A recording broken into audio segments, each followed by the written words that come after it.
Are injuries holding you back from exercising? One of the biggest reasons why people don't exercise consistently is because their body feels injured. But not exercising consistently means you're not getting the health benefits of exercise consistently.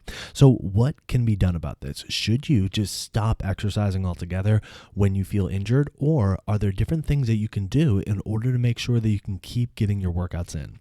On today's episode of the Exercise is Health podcast, this is exactly what Julie and I will be exploring. We're going to cue the intro song and then we're going to dive right into this conversation. Welcome to the Exercise is Health podcast, where we're talking about exercise, health, and the interconnectedness of the two. We are your hosts, Charlie and Julie, and we will be coming to you every single week from our studio, Muscle Activation Schaumburg. Hey, what's going on, everybody? This is Charlie. Before we dive into this week's episode, I want to let you know that we recently released a book called The Exercise for Life Method. And if you enjoy the conversations that we have every single week on this podcast, then you are going to love this book. So to pick up a free copy of this book, all you have to do is go to exerciseforlifemethod.com. Now, without further ado, let's dive into this week's episode. Hey, welcome back, exercisers, to the Exercise is Health podcast. We are your hosts, Charlie and Julie, and we're coming to you from our studio, Muscle Activation Schaumburg, here in Schaumburg, Illinois, where we believe that your health is your most valuable asset, and the single best thing that you can do to both boost and protect this asset is exercise. Specifically, exercise is geared towards building the health and function of your muscles. Now, so many of you exercisers have taken the time out of your day to leave us a rating and review, and it truly means the world to us when you do this, because it helps our message spread farther. It helps more people hear these podcasts. It helps more people hear our message, and it helps more people improve their health through exercise and the strategies and tactics that we deploy throughout every single podcast episode. So for each and every one of you who've taken the time to do that, we want to say thank you. And we want to take a moment right now to highlight a review that we've recently received. This 5-star review says, "Awesome. A lot of great info about exercise explained so clearly. This podcast also helps to look at exercise from a new perspective. Thanks to Julie and Charlie for their insight and inspiration."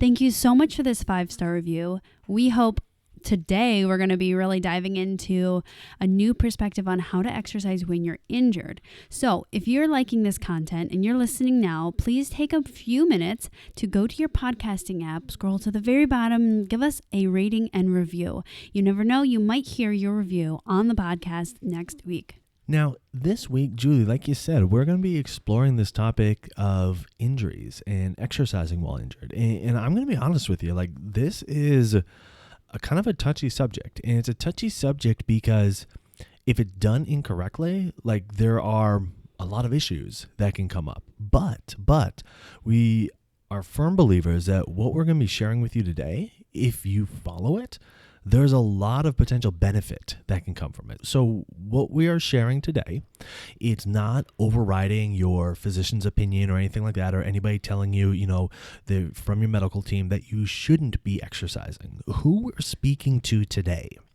are those of you that have felt like, okay, well, you know what? My shoulder's bugging me today, so I'm not going to work out.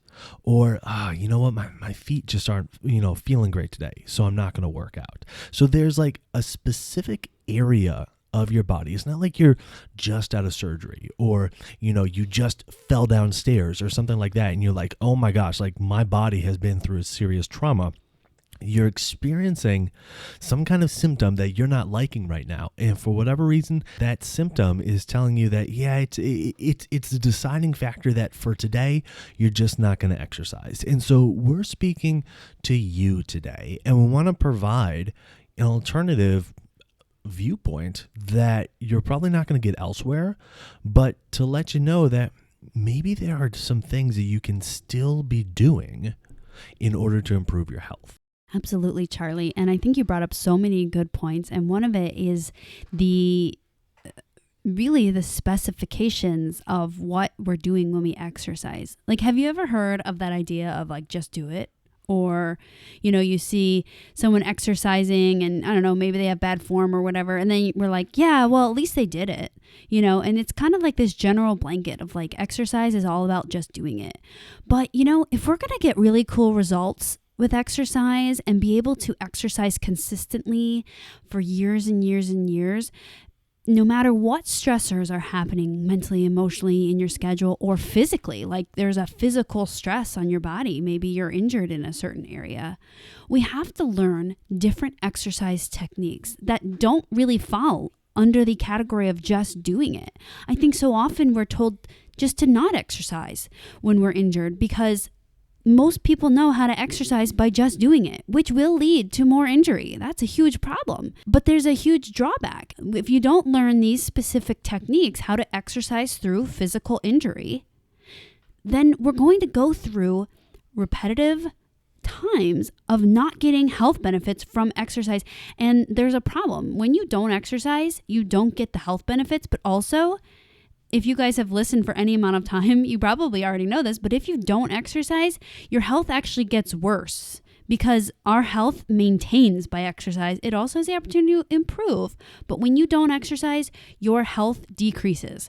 So it is so important that we learn these specifications and these techniques so that we can continue to exercise through our life, through injury, through stress, and all the things that life throws at us. Yeah, Julie, you hit the nail on the head. All right, look, if you believe that I can't exercise today because some area of my body is not feeling great, we need to talk about how you're exercising, okay? And what we're going to be discussing today will hopefully help you change how you're exercising. Because, Julie, exactly like you said, when you stop exercising, number one, it gets so easy then to fall out of the habit of exercise. I mean, I can't tell you the number of times I've spoken with people who'd be like, okay, you know what? I was super consistent. I was exercising 4 or 5 times a week. I was going to these classes, I was loving the group atmosphere, the camaraderie, the accountability. And then, I woke up one day and it's not even like they got hurt like during the class, but it's like, then I woke up one day and oh my gosh, my back was so tight. So, I had to take some time off and, I went to, ended up going to see my doctor, sent me to PT. I was discharged from PT after, 4 to 6 weeks. And, now I'm just kind of struggling to get back into the habit of exercising again. And so now it's been like 2 months, maybe longer, where they haven't exercised consistently because of this one issue that came up. Okay. And it's not, don't get us wrong, we are not dismissing or minimizing the severity of what you may be experiencing with these one issues. What we're providing is a potential solution to allow you to keep getting some exercise in, to allow you to stay consistent, stay in the habit of exercise, to keep getting the health benefits of exercise, and to ward off the negative repercussions that come from not exercising for short periods of time and not exercising for long periods of time. How can you troubleshoot all that? That's exactly what we want to provide you today. Okay, so we have a 3-step process of how to go about this. But before we dive into this, let's be serious. Like, this hits pretty close to home. Like, we're not just kind of talking, like, oh, let's just kind of, throw some stuff out there and, see what people like or whatever. Like, we've figured this out not only through trial and error for over a decade now, but, we use it all the time with clients and with ourselves. I mean, a couple of weeks back, to be honest with you, I was riding my bike. It was rainy out. It was pretty slippery. I thought I wasn't going that fast. I looked to make a not sharp turn, a really slight turn, and all of a sudden, I found myself lying on my side, head hit the pavement, shoulder hit the pavement, hips hit the pavement. And fortunately, I was wearing my helmet, so my head was good, but my shoulder and my hip were pretty jacked up. And so now I got 2 areas of my body that are super uncomfortable, plus my ribs got took a smashing. And so it was like, okay, like the whole right side of my body was feeling painful. Like it wasn't just like this dull ache, like it was painful. And so we figure out, okay, well, what am I going to do? Like, am I just going to not exercise until, like, fingers crossed, this hopefully goes away? Or am I going to implement some of these strategies and tactics that I know and that you're going to be learning today in order to be able to exercise? And that's exactly what I did. And so not only was I able to continue to exercise even that day, but I believe I was able to boost the healing process, boost my return to like feeling normal simply by implementing exactly what we're discussing today. Absolutely, Charlie. And I was just thinking as you were telling this story, because it really applies to us. You know, we see our clients come in and we help them with this kind of stuff all the time. And we're seeing their physical limitations. But when you're physically limited, it affects other things than just your ability to move. Like, I remember I told you, I said, wow, if you got more injured than this, I was feeling mad because we're married. We've got, 2 little kids, and your inability or anyone's inability to help participate with family life, home life. We're picking up our kids all the time. That affects me and makes it really challenging, on what we have to do physically at home. Or we have a very physical job, we're walking around with clients or lifting their limbs or pointing things out. We're up and down all the time. That can really impact your ability to work. So right, by implementing these 3 steps, Charlie, I really do feel like you bounced back way faster than I thought you would, meaning you stayed functional the whole time. You didn't shy away from using these 3 steps. And by using them, I felt like you were like probably 90% within a week. Mm-hmm. And that was a big wipeout. I mean, you're a big guy. That was a big fall. So I hope that this information, when you apply it to your own workouts, that you are going to receive so many of the benefits that Charlie received, not only from keeping your health up, but keeping your exercise consistency and making sure that you're able to be physically active in your life the way you want to in ways that aren't maybe related to quote unquote exercise. Exactly. All right. So what is this 3-step process? Well, step 1 of this process is you need to identify what is and is not painful. Okay. Now this might seem like, well, duh, like I know it's hurting me, but no. Like truly identify where in your body you're feeling some kind of negative symptom. And it might be pain, it might be tightness, it might be an ache. It might just be like, I just feel like a lack of awareness in an area. But like really spend the time to kind of scan through your body and figure out where your body feels not optimal or not its norm, okay? Because that's going to be really important information that you're going to then need to use when you go and exercise. Yeah, I love this one. And here's a quick example. I remember I had a client text me the other day and she said, hey, I have a plantar fasciitis flare up. My bottom of my foot's really hurting. So I think I'm not going to come. What do you think? And I said, well, there's only 2 things that we do that would really even touch your foot. That's the treadmill, which there's many options as a replacement of the treadmill, and the leg press. If that really bothers your foot, I mean, we're pushing through your foot on that one. There are many other options for exercise. You're coming in. So it's interesting because she labeled feet being a crucial part of exercise. And if she couldn't use her foot to full capacity, that means no workout was going to be any good. But by using just step 1, that completely annihilated that thought and said, hey, yeah, there's so much work. There's so much benefit in coming. Come to your session, even though you're having this flare up. Like you were saying, Julie, by identifying what's feeling normal, what's feeling good, and then where there are symptoms, it's really easy to start saying, okay, well, you know what? I don't feel comfortable doing stuff for the areas that are symptomatic. So I'm just going to do this exercise thing in the areas that are asymptomatic. So in the example that you gave, I mean, it would be super easy to say, okay, today we're just doing upper body exercises. We're doing upper body and core exercises. Or if we're going to do lower body exercises, we're going to do lower body exercises that don't involve pushing or pounding through the feet. I mean, like, right? So it's like we can think through that. You can think through that and see, okay, yeah, like I can see how if one area of my body, if my shoulder's bugging me, okay, now maybe I decide, all right, well, I'm going to do legs and, maybe I'm going to carefully do some trunk stuff, just identify, okay, this is the area that's kind of bugging me. And so these areas seem good to go. That really is step 1. Yes. So find out what's bothering you and what's not bothering you. And don't undermine that. I think, as Charlie said, a lot of us think, well, duh, but really look into that because exercise works various different parts of your body. And if your approach is just to avoid what's hurting you, great, you got a lot of options to do. So let's move on to step 2. Step 2 is a little bit more technical than being what's hurting, what's not hurting, but is taking the areas that you feel are affected by this injury and checking range of motion. So what does that mean? Oftentimes we think of range of motion as like stretching or reaching or tugging on your body. We're not saying that at all. All you're going to do is slowly move the joint that you feel is bothersome and see where does your body allow you to move and where does it tell you to stop, or where is it naturally giving you a stopper.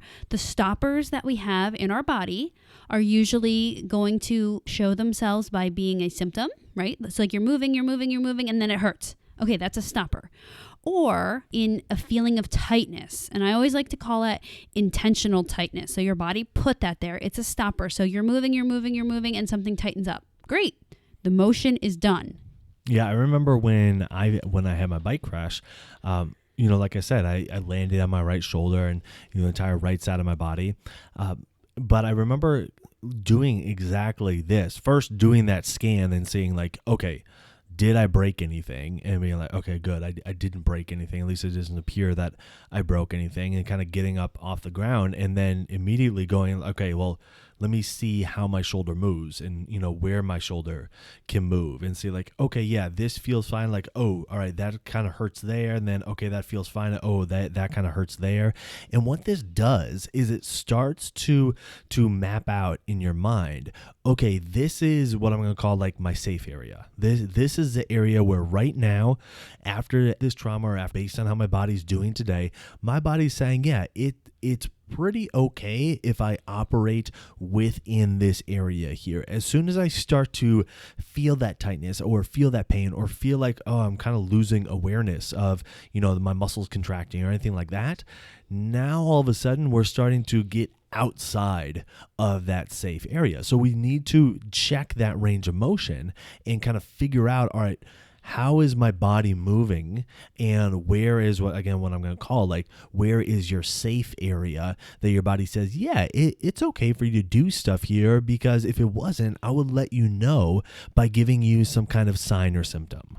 Absolutely. And once you've determined this safe area, right, like the area where your body says you're cool to move here, you're inside the boundaries of stoppers, of pain, of tightness, of zinging, whatever those symptoms are that you're feeling, then you can decide to participate in some kind of activity or weight training in that area. The second layer you need to put on top of this range of motion that you've now observed is observation of symptoms. So maybe you're moving your shoulder around and you've determined where it feels good and where it doesn't feel good. And by the way, it can be a really small range that feels good. That's still range. That's fine. Work that. Then, as you start exercising, keep observing for symptoms, for more stoppers that come up. So maybe you're doing some shoulder exercises with some weights in ranges that you have determined to be your safe zone, and the whole time you feel great, no stoppers showed up. But as you did it, maybe a symptom started to develop, meaning that either you did too many reps, or your body's just tired, or the weight was too much, or maybe you're starting to violate your range of motion that you checked from step 2. You always want to stay, again, in the range and in the areas of symptom-free zone, because really the more that you strengthen what your body says that it can do, the more that it'll develop the strength and stability to give you more range and more functionality. Charlie, I think you observed that with your shoulder extension. Yes, absolutely. I mean, right away, one of the first things I noted about my shoulder is I couldn't really kind of reach it behind me. And I was feeling like, okay, I'm disconnected from, the muscles back there in the back of my arm and back of my shoulders. And through Julie's help, and doing some MAT and then reinforcing that, with exercise, wow, like my shoulder extension went from like hardly able to reach behind me to being able to reach behind me normally, essentially completely symptom-free, feeling like I could get a strong contraction through those muscles. And that happened really quickly. Like I mean, there was a significant improvement, right after Julie worked on me. And then again, reinforcing that with exercise and continuing to explore all that with exercise. I mean, within 24 hours, it was substantially different. Yeah, I think it's shocking to people when we apply these principles with them in sessions, how quickly things change. Like I think we really undervalue the power of exercise in making our bodies feel good, because normally we use exercise to really harass our bodies. I had a brilliant example of this exactly with one of my clients. He skis every winter, and he came back from Colorado literally limping into a session. And he was like, I don't know if I should be here, but I'm here. And he's very dedicated to exercise. And I pulled my groin skiing with my son, and I feel like I pull it every year. So anyways, within the session, we did the 3 steps. We identified what's bothering him. We checked range of motion. And then he could not believe that I said, okay, let's sit down and actually work the hip adduction machine. He said, are you sure this is like the area that is injured right now? But when you follow these 3 steps of checking the range of motion, noting what's bothering you, and staying within symptom-free areas, within 3 sessions of him coming in, he said, I feel great. I'm back to lifting heavy. I'm ready to go skiing again. Because the more that we are respecting what your body is willing to give you, meaning we stay in those quote unquote safe zones of respecting when our bodies put up stoppers and respecting symptoms that we feel, the more our body will get stronger, more functional, will return to normal function, which again is so important for maintaining our health, keeping in the habit of exercise, and not becoming a non-exerciser, even if it's just for a month, because not exercising really degrades your health very quickly. Yeah, it is completely true. And so the question is, okay, well, why are these 3 steps important? Yeah, Julie, you nailed it on the head for like the bigger picture of like, okay, why this is going to help us keep exercising. But we can decide, okay, well, you know what? I'm going to keep exercising anyways, but I'm not going to follow these 3 steps. Why are these 3 steps so important? Is because these 3 steps are going to help minimize the risk that you further injure yourself. And it just comes down to that, right? Because they're going to reduce the likelihood that you sustain an even greater injury or you aggravate the area even more than it already is, okay? And why that's important is because eventually, if you injure yourself enough, you're just going to end up stop exercising completely. And then we're to all the negative consequences that Julie just brought up with falling out of the habit of exercising, immediate decrease in health, long-term decrease in health, picking up other unhealthy habits, poor food choices, everything like that, just simply because we're not exercising. So we're talking about our health today, our health tomorrow, our health for the next year and for the decades to come, making sure that we can exercise right now and that our exercises are not injuring us really is of most importance. And so if anything's feeling kind of weird in your body, this 3-step system is an amazing, really simple system that you can start implementing to help reduce the chance that those things get flared up further. Charlie, I have a client and she is on a weight loss journey, and for 3 months she went on her bike every single day and something in her knee got flared up. And luckily I'm in contact with this client. I see her probably inconsistently for the last 8 years or so. Anyways, luckily I got connected with her close to her quote unquote injury of her knee flare up. And when she came in, she said, Julie, my knee is just flared up. I can't exercise. And so what's interesting is that she is the normal exerciser, meaning most of us think, oh, I injured my knee, I injured my shoulder, I just can't exercise. And so we took a few minutes to figure out these 3 steps. And so after we figured out these 3 steps of what's bothering her, what's the range of motion, and what can we do that's symptom-free, we were easily able to brainstorm and activate new exercises and new ways that she can regularly exercise without flaring up this knee while we work on improving the function and while it has time to heal. So it might not be her biking that she was used to, because right now, biking is violating her range of motion. She can't bend her knee far enough to bike. But there are plenty of other activities that she can do that she can still exercise and still participate in while her knee is flared up. But again, it's not just a general injury. There are specifics to every injury. And by using these 3 steps, we can really avoid becoming that non-exerciser or that on and off exerciser. Now, if any of this is still seeming a little bit unclear, like maybe you say, well, how do I go about like actually assessing my range of motion? How do I check in with my body to know how things are feeling? Like, I mean, I can tell if things are like really painful or whatever, but should I be able to pick up on more subtle cues? And how do I go about like matching the exercise to my body? We talked about the body matching principle on past episodes of this podcast. So like, how do you go about implementing that? Because ultimately what we're talking about is making your exercise more appropriate for your body, right? Based on the state that your body's in, how do you actually make exercise appropriate for your body? Well, this is a huge piece of what we discuss in Exercise for Life University. So if you would like a deeper dive into all of this, then Exercise for Life University is a place that you need to head, okay? All you have to do to learn more about Exercise for Life University and get signed up is go to university.exerciseforlifemethod.com. You can find out all the information there, everything that's included, all the modules, all the videos, all the audio files of the different lessons, the workbooks, everything like that. But it gives you the deeper dive so you yourself can learn how to exercise correctly for your body based on, what it's showing today, based on your schedule, based on everything else that's going on in your life. How can you be consistent and consistently build your health with exercise? That's where you're going to learn in Exercise for Life University. So all you have to do to get registered for that is go to university.exerciseforlifemethod.com. So who do you know that needs to hear this episode? Who do you know that is not as consistent as they would like to be with their exercise because they feel like their body gets injured from time to time? Share this episode with them so they can learn about a very simple 3-step process that they can start implementing with their own workouts and throughout their life to start giving them the chance to exercise more consistently. And while you're online, head on over to Apple Podcasts and leave us a rating and review. It helps people find our podcast when they're looking for information on exercise and when they're looking for information on health. So if you found value in this conversation today, let us know by leaving us that 5-star rating and review. Well, thanks so much for tuning in. We always appreciate it. Have a fantastic week, and we'll talk with you all next week. So how'd you like that episode? Did you find the information useful? If you enjoyed what we discussed today, then you are going to love the Exercise for Life Method, which is a book that we just put out and you can get a free copy of by going to exerciseforlifemethod.com.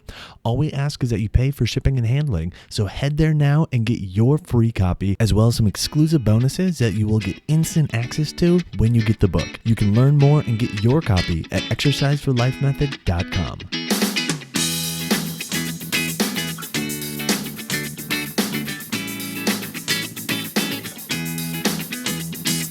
This podcast is for information purposes only. The statements and views on this podcast are not medical advice. This podcast, including Julie and Charlie Gates, disclaim responsibility for any possible adverse effects from the use of information contained herein. Opinions of guests are their own, and this podcast does not endorse or accept responsibility for statements made by guests. This podcast does not make any representations or warranties about guest qualifications or credibility. This podcast may contain paid endorsements or advertisements for products or services. Individuals on this podcast may have a direct or indirect financial interest in products or services referred to herein. If you think you have a medical issue, consult a licensed physician.